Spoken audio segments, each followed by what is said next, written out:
You also talk about the problems associated with COA and call for a task force to bring all the interested parties together, but it's my understanding that a task force similar to the one you're calling for has been established and if even issued a draft report.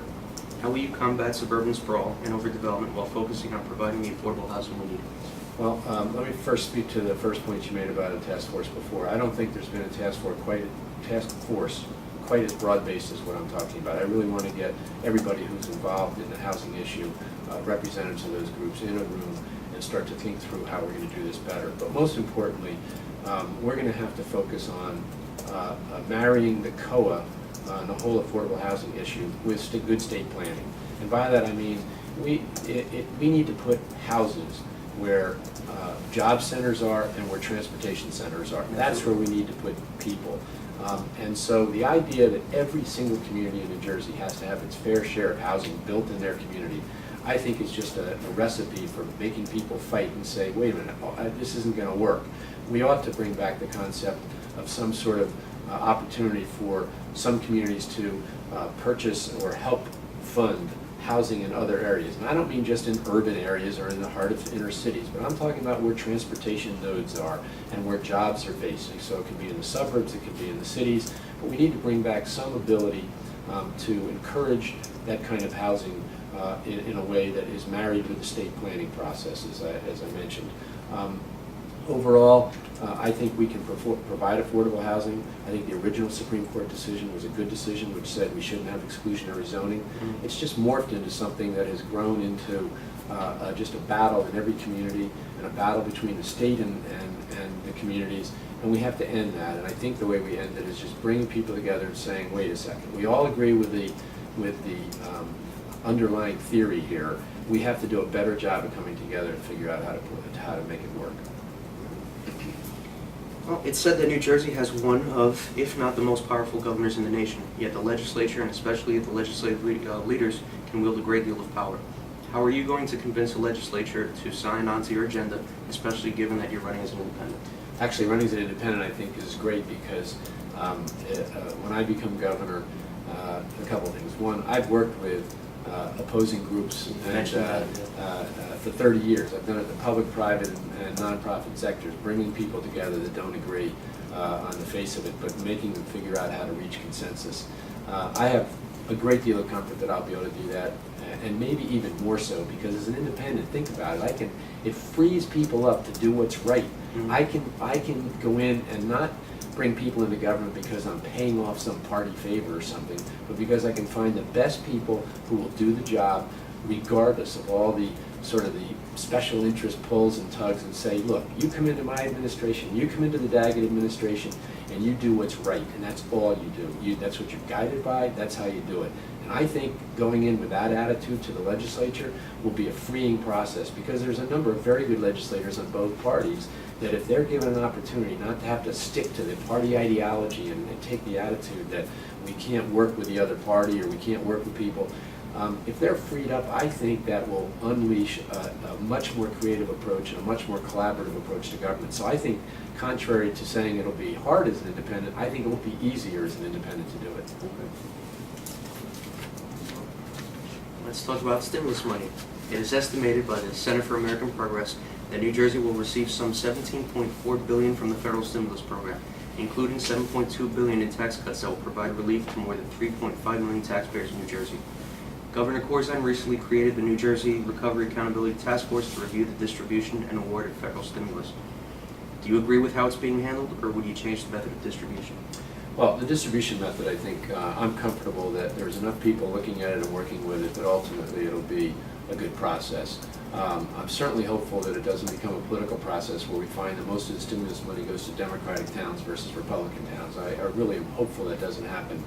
And I think it's early enough in that we're not sure yet how that will play out, but hopefully it'll play out straight like that. But the one thing that concerns me is you mentioned the idea of the stimulus money being used for a tax break. Think about that. We're borrowing money to give people a tax break. So essentially what we're saying is we're giving to future generations and to our kids the idea they're going to pay the burden of giving us a tax break today by borrowing money to do it. Something's wrong with that equation, and if that's what we think of as a stimulus package, shame on us, because that's not the way you should go about providing stimulus to the economy.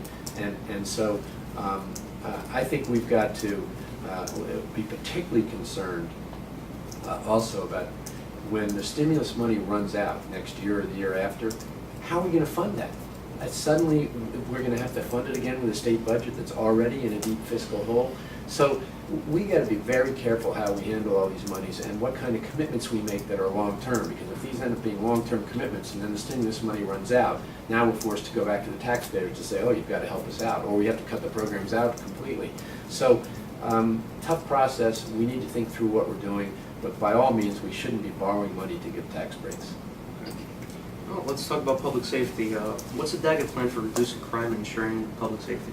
Well, I think, one, we've got to certainly do more community policing. There's been more and more evidence building that good community policing with very aggressive statistics, meaning record keeping and analyzing all the details of the crime and policing in an area can help enormously on identifying early where problems are and then beginning to figure out how to address them. We've got to deal with gangs and gang violence. That's a big issue in New Jersey in a number of areas, and we need to continue our aggressive efforts in that regard. And importantly, we have to keep enforcing our gun control laws to make sure that we keep guns out of the hands of criminals, because that is a big issue, and the free flow of guns that occurs in this country has to continue to be stopped. And that isn't to say that we aren't acknowledging the Second Amendment and acknowledging people who are sportsmen and hunters and others. We ought to encourage, there's no reason not to encourage that still, but we do need to keep handguns and assault weapons and the other sorts of weapons of crime out of the hands of criminals, and we need to be very, very aggressive in that regard. Well, New Jersey has the highest tax burden in the country, and it's getting worse. The latest budget just raised taxes by another $1.2 billion. We're also burdened with the highest property taxes in the country. On your website, you state that property taxes, not state taxes, are the biggest problem facing the state. That seems to put a lot of the onus on local municipalities. How would you get them on board with the lean plan you propose? Well, the one way we need to get municipalities on board, frankly, is to do a better job at the state level. Because if we can set an example at the state level of how to do things better, then the municipalities might pick up and do the same thing. But for example, state mandates state pay. State mandates all kinds of things and then turns to the communities and say, you have to pay for them, so their property taxes go up. We need to examine all the state mandates that we've done, as well as slow down putting on new ones, so that we can reduce the burden on municipalities. The second thing we've got to do is we've got to take a look at things like mandatory arbitration for police and firemen. We've got too often those decisions go in the side of unions, and so we've got to just level that playing field. I don't know that you get rid of mandatory arbitration. That may or may not be the right idea, but we certainly have to look at that process to make sure that we're not just putting more and more of a burden on municipalities.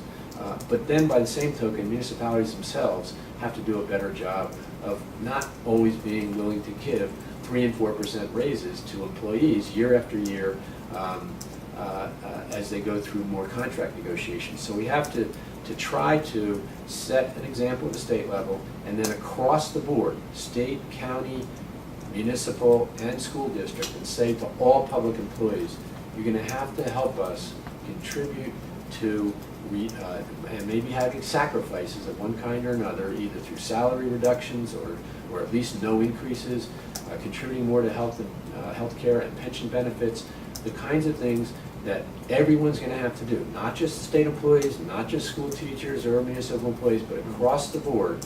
And if we can work with municipalities toward that end, first by setting an example at the state and then helping them do the same thing, I think we can get everybody on board. But it can't be just one group or another doing this alone. It's got to be everybody in this together, trying to figure out how to improve the economic climate in the state and reduce the overall tax burden on people in New Jersey. All right, well,